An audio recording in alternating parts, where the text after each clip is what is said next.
దేశంలో దళితులు, గిరిజనులు, ఆదివాసీలు, బలహీన వర్గాలు, మైనార్టీలను దృష్టిలో పెట్టుకొని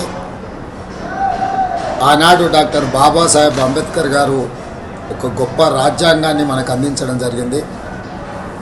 ఈ రాజ్యాంగం ద్వారా సంక్రమించిన ఎస్సీ, ఎస్టీ, బీసీ, మైనారిటీ రిజర్వేషన్లు విద్యా, ఉద్యోగ, ఉపాధి అవకాశాలలో వాళ్ళ అభ్యున్నతి కోసం కృషి చేస్తూ ఈనాడు వీళ్ళందరూ కూడా డాక్టర్లు, లాయర్లు, ఇంజనీర్లుగా, ఐఏఎస్, ఐపీఎస్లుగా రాణించి ఈ దేశం యొక్క ప్రగతిలో వాళ్ళు భాగస్వాములుగా ఉన్నారు.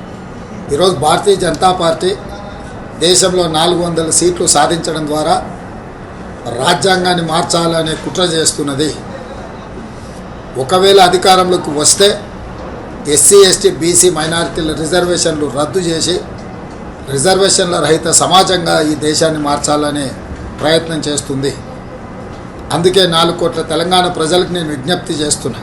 తెలంగాణ సమాజం అందరూ కలిసికట్టుగా కాంగ్రెస్ పార్టీకి, శ్రీమతి సోనియా గాంధీ, శ్రీ మల్లికార్జున్ ఖర్గే గారు, శ్రీ రాహుల్ గాంధీ గారి నేతృత్వంలో ఎన్నికల బరిలో దిగిన ఇండియా కూటమిని గెలిపించడం ద్వారా ఎస్సీ, ఎస్టీ, బీసీ, మైనారిటీ రిజర్వేషన్లను కాపాడుకోవడం, మన రాజ్యాంగ స్ఫూర్తిని, డాక్టర్ బాబాసాహెబ్ అంబేద్కర్ గారు ఇచ్చిన ఆలోచన విధానాన్ని ముందుకు తీసుకెళ్ళాలి.